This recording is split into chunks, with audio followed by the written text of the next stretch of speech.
Déterminer une quantité de matière. Envisageons tout d'abord le cas d'un solide. Pour déterminer la quantité de matière petit n de cuivre contenue dans une masse de 2 grammes, on utilise la relation petit n égale petit m sur grand M avec les unités associées. La masse molaire du cuivre est de 63,5 g par mol. Donc, petit n égale 2 g divisé par 63,5 g par mol. Ainsi, la quantité de matière de cuivre contenue dans l'échantillon est donc égale à 3,1 fois 10 puissance moins 2 mol. Le résultat final est donné avec deux chiffres significatifs. En effet, 2,0 possède deux chiffres significatifs et 63,5 en possède 3. Le résultat comporte autant de chiffres significatifs que la donnée qui en possède le moins. Donc ici deux chiffres significatifs. Par la suite, tous les calculs seront faits en tenant compte du nombre de chiffres significatifs. Enfin, notons que la relation petit n égale petit m sur grand M peut être également utilisée pour un liquide ou pour un gaz. Envisageons cette fois le cas d'un liquide. Pour déterminer la quantité de matière petit n d'éthanol de formule C2H6O contenu dans un volume de 12 ml, on utilise la même relation que précédemment. Cependant, la masse petit m de liquide n'est pas connue ici.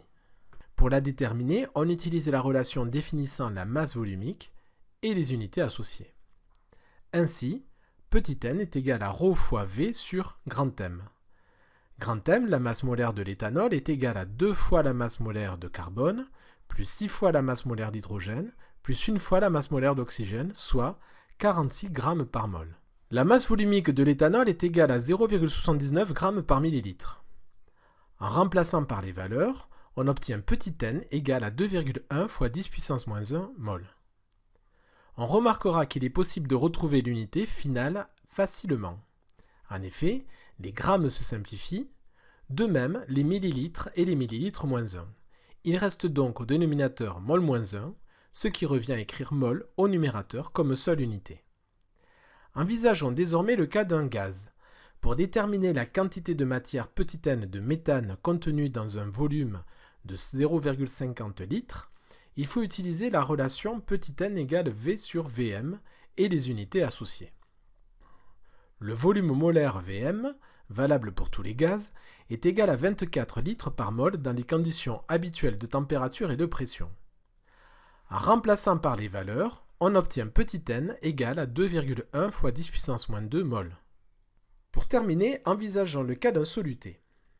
Pour déterminer la quantité de matière petit n de glucose contenue dans un volume de 200 ml d'une solution de concentration en quantité de matière C égale à 4 fois 10 puissance moins 1 mol par litre en glucose, on utilise la relation grand C égale petit n sur V solution et les unités associées.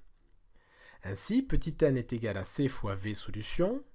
En remplaçant par les valeurs, on obtient la quantité de matière de soluté contenue dans la solution, soit 8 fois 10 puissance moins 2 mol. Si l'énoncé donne la concentration en masse T et non la concentration en quantité de matière C de soluté, on utilisera en plus la relation suivante. Retenons donc que les relations utilisées pour déterminer une quantité de matière sont petit n égale petit m sur grand M, valable pour les solides, liquides et gaz, petit n égale ρ fois V sur M, que l'on peut utiliser pour les liquides, petit n égale V sur Vm, que l'on peut utiliser pour les gaz, et enfin, petit n égale C fois V solution, où T égale C fois M, uniquement valable pour les solutés. Réalisons maintenant un petit test de 3 questions. Mettez sur pause lorsque le symbole suivant s'affiche pour prendre le temps de répondre. Question 1. Choisir la bonne réponse. La quantité de matière contenue dans une masse de 28 g de fer de masse molaire 56 g par mol est A 2 mol, B 0,5 mol, C 1,5 mol. Petit n égale petit m sur grand M, donc petit n égale 28 g sur 56 g par mol, soit 0,50 mol. La réponse B est donc correcte.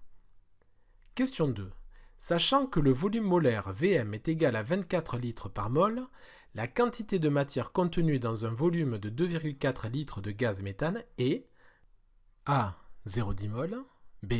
10 mol, C. 0,01 mol. Petit n est égal à V sur Vm, donc petit n est égal à 2,4 litres sur 24 litres par mol, soit petit n égale 0,10 mol. La réponse A est donc correcte. Question 3.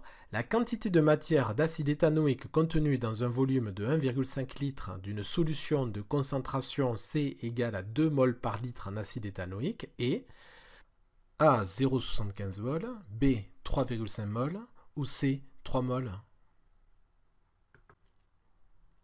Petit n est égal à C fois V solution, donc petit n est égal à 2,0 mol par litre fois 1,5 litre, soit 3 mol. La réponse C est donc correcte.